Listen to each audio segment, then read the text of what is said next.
Setiap kehidupan itu pasti ada masalah, tapi kalau kita ingin mencapai tujuan tentunya ada tantangan-tantangan. Maka ketika kita sudah ada passion, tujuan, tentunya ada tantangan yang menghadap, itu kita harus yakin bahwasanya kita bisa melewati tantangan tersebut. Setiap masalah pasti bisa terselesaikan. Nah, proses itu yang nanti kita menjadikan kita semakin kuat dan tidak goyah ketika ada masalah apapun itu. Pengembangan diri bagi perempuan, saya rasa itu wajib untuk membuktikan kepada keluarga, kepada teman-teman, kepada kolega dan lain sebagainya, bahwasanya kita itu bisa berkembang, berkarir, berumah tangga dan lain sebagainya itu dengan sesuatu dengan seimbang.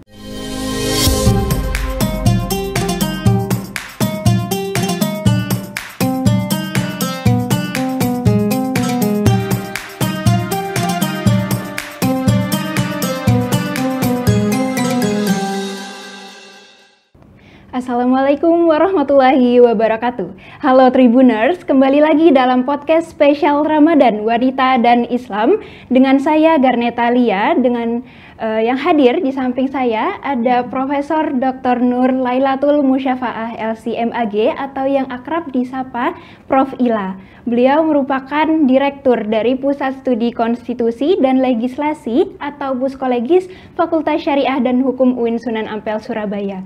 Beliau juga merupakan Ketua dari Rumah Publikasi UIN Sunan Ampel Surabaya.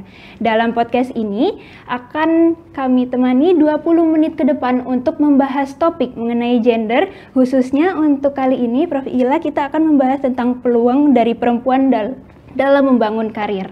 Nah, Prof. Ila, sebelum memulai dari pembahasan kita kali ini, dari Prof. Ila sendiri, selamat datang kami ucapkan, dan bagaimana kabarnya Prof. Ila? Alhamdulillah baik, Mbak Neta. Alhamdulillah ya Prof. Untuk kali ini dalam topik peluang perempuan untuk membangun karir adalah yang pertama dari perempuan sendiri, dari gender itu sendiri. Dalam hal ini apa sih Prof urgensi dari perempuan untuk membangun karir dan juga untuk memperoleh pendidikan itu sendiri? Oke, terima kasih Mbak Neta.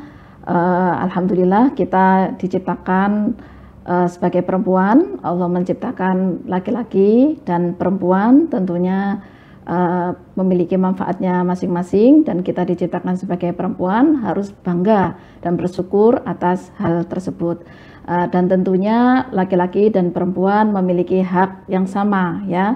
Ada hak hidup, hak pendidikan, hak berkarir, itu peluangnya sama-sama besar. Semuanya pasti bisa sesuai dengan kemampuan masing-masing. Jadi memang untuk urgensinya sendiri, perempuan itu memang untuk memperoleh pendidikan juga diperlukan ya Prof? Iya, betul sekali. Dan itu kalau dalam agama Islam sendiri, kewajiban menuntut ilmu itu harus baik untuk laki-laki dan perempuan, baik dari kecil sampai kita meninggal dunia. Berarti memang untuk memperoleh pendidikan itu sendiri sejak kecil, iya betul. Sampai di ketika perkuliahan itu sendiri, biasanya kan kita menemukan adanya stigmatisasi untuk perempuan sendiri, itu tidak perlu untuk kuliah seperti itu. Nah, bagaimana tanggapan dari Prof. Ila berkaitan dengan ini? Iya, jadi alhamdulillah pada kita saat ini peluang kita untuk meningkatkan jenjang pendidikan kita itu sangat besar. Itu tentunya berproses ya. Bahkan boleh saya cerita dari sejarah mungkin perempuan dalam Islam ya? Iya, boleh. Dalam sejarahnya sebelum Islam datang pada masa jahiliyah itu kan perempuan bahkan tidak punya hak hidup, ada yang dikubur mati hidup-hidup ya, itu kan berproses. Nah, kemudian diajarkan bahwasanya perempuan juga punya hak untuk hidup sebagaimana laki-laki. Begitu juga mungkin ketika itu peluang untuk mendapatkan pendidikan juga berkurang, dan itu saya rasa dimanapun zaman ketika sebelum modern seperti ini masih ada pemikiran bahwasanya laki-laki, peluang laki-laki tidak sama dengan peluang perempuan. Jadi kadang perempuan itu terpinggirkan. Tapi alhamdulillah sekarang peluangnya semakin besar dan kita bisa meraih pendidikan sebesar apa yang diraih oleh laki-laki. Jadi sudah tidak ada lagi bias. Ya, meskipun ada, tapi mungkin beberapa masih tidak separah dahulu, dan saya rasa sekarang itu sudah hampir merata ya untuk laki-laki dan perempuan. Betul, Prof. Tapi ketika perempuan itu menempuh jenjang pendidikan tinggi seperti ya di perkuliahan itu kerap kali menemukan adanya persaingan, Prof. Baik itu antar gender sendiri dengan perempuan ataupun dengan laki-laki. Nah, dari Prof Ila sendiri bagaimana tanggapannya ketika persaingan itu mahasiswa ini mendasari dalam bagaimana perempuan fokus dalam mendalami karirnya ke depannya seperti itu? Ya, sebenarnya memang saingan itu mungkin ada yang positif, ada yang negatif. Itu bagaimana tinggal kita melihatnya. Ketika ada tantangan itu tergantung bagaimana kita bersikap. Tentunya kalau kita ingin sukses, kita harus bisa melewati tantangan tersebut. Mungkin masih ada di lingkungan kita yang masih mendiskriminasikan kita sebagai perempuan. Tapi tantangan itu menjadi peluang bagi kita untuk membuktikan bahwasanya kita itu bisa, bahwasanya kita itu tidak dianggap lemah karena fisik kita, tapi kita punya kemampuan yang ternyata kita bisa bersaing ya antara perempuan sendiri atau dengan yang laki-laki sendiri. Jadi untuk fisik atau gender atau perbedaan jenis kelamin laki-laki dan perempuan itu bukan masalah utama dalam meraih kesuksesan. Yang penting adalah kemampuan kita untuk mencapai hasil yang terbaik, begitu. Oh iya, baik. Kalau ini Prof, biasanya kan sebelum menemukan persaingan itu dalam perkuliahan pasti persaingannya dengan diri sendiri juga. Betul, Prof. Apalagi seorang perempuan pasti juga akan dihadapi dengan yang mereka inginkan dalam diri mereka sendiri, tapi juga ada tuntutan yang lainnya seperti keluarga atau yang lain sebagainya. Nah, dalam hal ini Prof, bagaimana sih cara kita menentukan passionnya dari kita sendiri? Sebenarnya passion di dalam kita sendiri itu apa sih? Gitu. Ya betul, itu memang mungkin kita ada pemahaman, kan pemahaman teman-teman atau pemahaman seseorang itu kan berbeda-beda. Ada yang dia merasa kecil, merasa tidak percaya diri, sehingga merasa tidak bisa. Sehingga kita ketika disudutkan atau ketika ada ucapan yang semakin menyudutkan dia, mungkin dia akhirnya mengiyakan gitu. Padahal kita harus memiliki kepercayaan diri yang tinggi dan punya sikap tangguh, tidak jatuh dengan ucapan yang menjatuhkan kita. Kita harus bangkit. Itu ya seperti tadi saya bilang, itu menjadi tantangan. Misalnya kita dicap, halah kamu nggak usah kuliah, ngapain sih belajar tinggi-tinggi, tapi misalnya ya ujung-ujungnya nanti ngurus anak, dapur dan lain sebagainya. Tapi kalau ucapan tersebut kita tanggapi dengan sikap positif, itu nanti pandangan kita ke depannya akan berbeda. Misalnya, iya betul nanti saya akan menjadi ibu rumah tangga, tapi untuk menjadi ibu rumah tangga, biar menciptakan generasi yang bagus dan berkualitas, tentunya saya sebagai seorang ibu harus mempunyai pengetahuan yang luas seperti itu. Makanya saya harus kuliah. Nah kayak gitu. Ngapain sih nanti ke dapur? Oke, saya nanti ke dapur, tapi agar bisa tahu cara memasak, memanage dapur yang baik dan benar, tentunya saya juga butuh pengetahuan. Nah, dari pernyataan yang kayaknya negatif, terus kalau kita menanggapi dan secara positif, nah itu yang akan membuat kita bisa menjadi lebih baik begitu. Iya Prof, betul banget. Nah, kalau semisalnya kita menghadapi Prof, untuk setelah perkuliahan kan kita masuk ke dalam dunia kerja. Betul, betul. Nah, ketika kita masuk ke dunia kerja biasanya ada nih, kalau dari beberapa mahasiswa memikirkan passion dulu, baru nanti menemukan dunia kerja yang dia mau gitu. Ya, nah, itu seperti apa Prof kalau seperti itu? Iya, saya yakin setiap generasi itu punya tantangannya masing-masing. Zaman saya kan kuliah itu tahun 97-an dan sampai 2000-an ya. Saya mulai bekerja tahun 2006. Tentunya kita berproses. Nah, kalau zaman sekarang mungkin berbeda lagi. Sekarang kan istilahnya ada Gen Z gitu ya, yang mungkin sudah banyak media sosial yang menjadi peluang bisnis dari karir dari teman-teman semuanya, seperti itu. Ya intinya kita harus mencintai karir kita, kita punya tujuan, cita-cita kita seperti apa, mau menjadi seperti apa. Misalnya seperti Mbak Garneta ini di masa perkuliahan ini sudah bisa menggambarkan nanti aku inginnya menjadi seperti apa.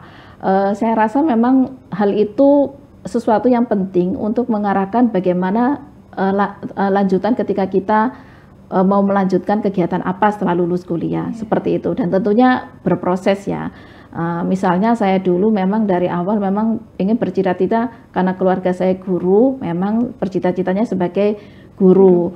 Dan ketika sudah lulus, ketika waktu itu kebetulan 2001 dari Al-Azhar itu Mesir, nah ada peluang menjadi pengajar di Bandung seperti itu. Nah tentunya itu berproses ya, saya mengajar di situ. Nah ketika ada ngajarnya pagi sampai siang, kemudian ada waktu untuk kuliah lagi. Nah, saya kuliah lagi seperti itu di UIN Sunan Gunung Jati Bandung. Nah, kemudian ketika ada peluang waktu itu menjadi dosen. Nah, itu kan tidak jauh beda dengan karir untuk guru kan. Nah, akhirnya saya mendaftar menjadi dosen dan alhamdulillah sekarang seperti ini. Dari pengalaman tersebut menjadi keyakinan saya pribadi dan mungkin bisa menjadi gambaran untuk teman-teman semuanya. Ketika kita ada cita-cita, pasti ada usaha ke sana dan kemudian tentunya secara nggak langsung itu nanti sama Allah itu, sama Tuhan kita itu kita diarahkan seperti apa sih jalanmu untuk ke situ begitu. Ya, tentunya berproses. Iya, Prof. Nah, bagaimana sih, Prof, kalau ingin menentukan passion itu, passion dari dalam diri kita itu seperti apa? Apakah kita menggali passion dulu, baru kita mengetahui dunia kerja yang kita inginkan, ataukah langsung dulu aja kita masuk ke dunia kerja nanti akan menemukan passion seperti apa yang kita ternyata harapkan seperti itu, Prof? Ya, ya tentunya passion itu juga penting ya, dan yang selalu menjadi pepatah yang saya pakai itu adalah manjada wajada. Jadi kami dulu di pondok itu satu kata pepatah yang diajari dari awal itu manjada wajada, yang artinya barang siapa yang bersungguh-sungguh maka dia akan berhasil. Dan betul hidup ini ada tantangan dan selalu ada masalah. Nah dari situ saya betul pepatah mengatakan maju terus pantang mundur.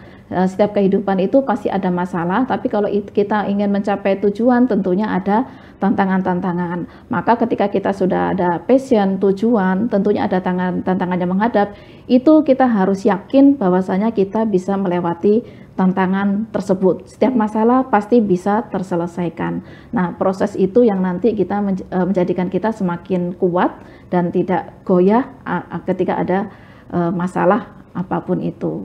Masya Allah, ternyata memang perjalanan hidup itu sangat mempengaruhi dari menggali seperti apa passion yang ternyata kita harapkan atau kita ekspektasikan begitu ya, Prof. Betul.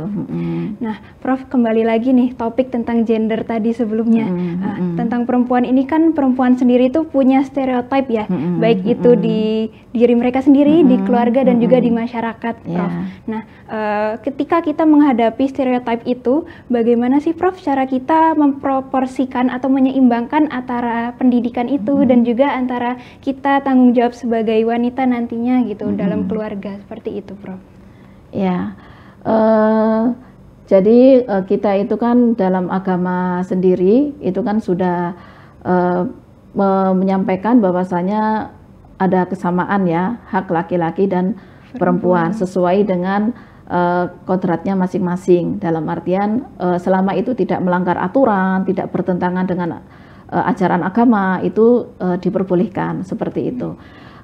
Jadi memang pengembangan diri bagi perempuan saya rasa itu wajib untuk membuktikan kepada keluarga, kepada teman-teman, kepada kolega dan lain sebagainya bahwasanya kita itu bisa berkembang, berkarir, berumah tangga dan lain sebagainya itu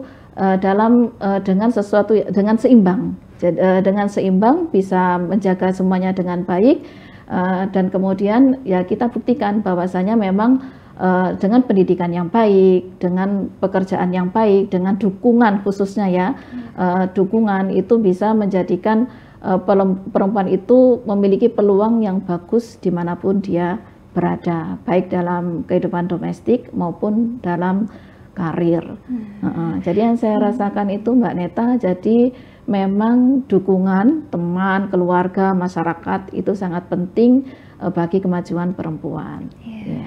Betul, Prof. Nah, Prof, bagi seorang wanita yang kemungkinan sudah berkeluarga tapi juga berkarir nih, Prof, itu kita untuk mengatasi dari diskriminasi atau stereotip di masyarakat, itu bagaimana sih, Prof? Karena kita kan juga menghadapi kalau semisal sudah punya anak ini, Prof, bagaimana sih kita juga bisa memberikan pelajaran kepada anak-anak juga tentang pendidikan, tapi juga sebagai wanita itu juga menghadapi dari stigma dari masyarakat gitu, karena dia ini wanita karir juga gitu, Prof. Ya, betul.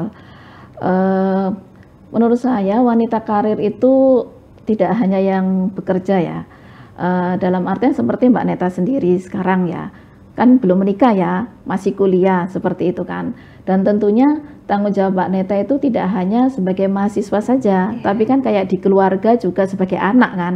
Nah itu kan harus ada keseimbangan bagaimana posisi Neta di keluarga sama posisi Neta menjadi mahasiswa. Tentunya kan bagaimana bisa menyelesaikan, kan pulang pergi ya nggak kos kan, bagaimana tetap bisa menyelesaikan tugas kuliah dan tugas di keluarga seperti itu kan, tetap membantu orang tua kan ya, tidak. Nah itu kondisi seperti itu juga sama ketika kita tentunya ada banyak kegiatan lagi ketika kita berkeluarga ya, ada pekerjaan, terus ada keluarga, suami, anak dan rumah dan lain sebagainya. Nah jadi di sini kita harus mengerjakan sesuatu itu sesuai dengan porsinya. Jadi kalau kita bekerja ya sesuai dengan jam kerja kita. Kalau misalnya nanti ada lemburnya, kita harus menyesuaikan. Kalau sudah lembur di rumah misalnya, kita harus memastikan kondisi di rumah itu lebih sudah terkondisikan dulu, baru kita bisa mengerjakan yang pekerjaan kantor tersebut.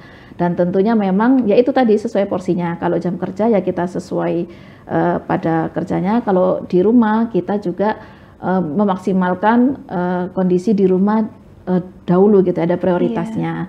Nah kemudian tentunya ketika kita punya anak misalnya kan, kita tinggal kerja dan lain sebagainya, itu tentunya setiap keluarga punya masalahnya masing-masing dan mungkin punya solusi masing-masing. Dan kami bersyukurnya sekarang itu kan banyak di sana fasilitas-fasilitas yang bisa menampung anak ya, maksudnya bisa misalnya ada kantor itu kadang sudah ada penitipan anaknya seperti itu, jadi kan bisa sekantor dengan ibunya anaknya misalnya seperti itu ya, atau di dekat rumahnya dia sudah mulai ada fasilitas-fasilitas seperti itu. Jadi itu akhirnya perempuan sekarang itu saya rasa bisa menyesuaikan, bisa berkarir dan juga bisa kondisi rumah tangganya baik-baik saja. Jadi itu semua bisa diatur sesuai porsinya ya, Prof? Bisa. Dan tentunya kadangkala itu ada nilai positif yang saya rasakan. Misalnya anak itu kan melihat contoh orang tuanya ya, misalnya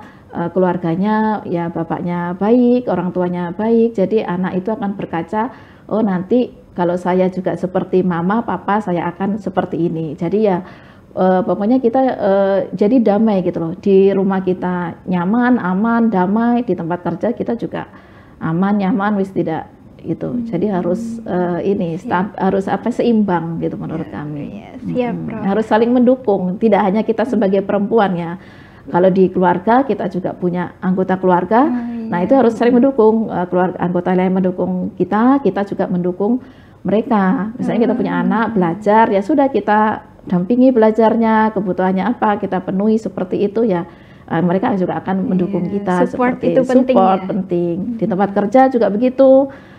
Jadi mereka memahami misalnya kita punya anak kecil repot, kemudian misalnya lagi rapat ada mungkin telepon darurat atau apa gitu ya, support gitu. Kalau dari Prof Ila ini ada nggak sih tantangan yang terbesar, mungkin terberat dari Prof Ila atau dari beberapa perempuan dalam hal karir dan juga dalam hal keluarga dan yang diinginkan dari diri sendiri juga, Prof? Gitu. Iya, tantangan itu pasti ada ya, pasti ada suka dukanya seperti itu ya. kadang saya itu masih merasa nggak pede. Misalnya kita sebagai perempuan terus di lingkungan yang banyak laki-lakinya, terus kita misalnya memimpin seperti itu. Nah, ada tantangan Mas, memang ada rasa seperti itu karena mungkin ya masih ada masukan yang pemahaman kita dahulu bahwasanya mungkin yang menjadi pemimpin hanya bisa laki-laki. Nah, ketika kita ternyata menjadi, misalnya sekarang kan menjadi ketua, terus meskipun di sana ada laki-laki dan perempuan, tapi kemudian kalau mayoritas laki-laki kadang masih ada rasa mindernya. Nah, seperti itu ya kita harus memasukkan nilai-nilai positif dalam pikiran kita, bahwasanya kita menjadi ketua itu karena mampu seperti itu. Jadi itu, dan kita harus menunjukkan tanggung jawab kita, kemampuan kita seperti apa. Jadi tantangan menjadi peluang, begitu kan? Gitu. Terus yang dulu ketika punya anak itu jadi ketika rasa muncul keibuan itu kadang-kadang memang ketika punya anak pertama kali itu kadang kita kayak nggak bisa lepas gitu dari anak kita. Jadi memang kita ada cuti, setelah cuti itu ketika kita masuk kerja, nah itu sepertinya suatu hal yang sangat berat ya, sangat berat gitu. Tapi ya memang kita waktu itu sudah mengkondisikan, jadi dengan suami, dengan anak sendiri kita sampaikan meskipun masih bayi nanti ditinggal mama begini-begini gitu ya sama masa kerja. Nah tapi ya setelah terbiasa ya sudah oke-oke saja begitu. Nah. Kalau dari tantangan pasti ada ya Prof? Pasti, maju terus pantang mundur. Ya. Mungkin ini yang terakhir Prof. Kalau tadi kan kita bahas seputar peluang itu. Nah peluang dari peran perempuan ini Prof dalam meniti karir dan juga berpendidikan itu sejauh apa sih Prof peluang dari gender perempuan ini Prof? Oke. Ya sekarang itu sudah banyak dukungan dari pemerintah, masyarakat tentang peluang, ya ini peluang aja ya. Jadi untuk wanita berkarir, jadi misalnya dalam untuk pemilihan pilkada atau pemilu itu kan sudah ada berapa persen itu dari perempuan, dan ketika peluang apapun itu sudah tidak bisa pekerjaan itu kadang sudah tidak melihat gender lagi. Kalau tes itu wes siapapun yang daftar asal memenuhi syarat, tidak ada syarat laki-laki dan perempuan kan.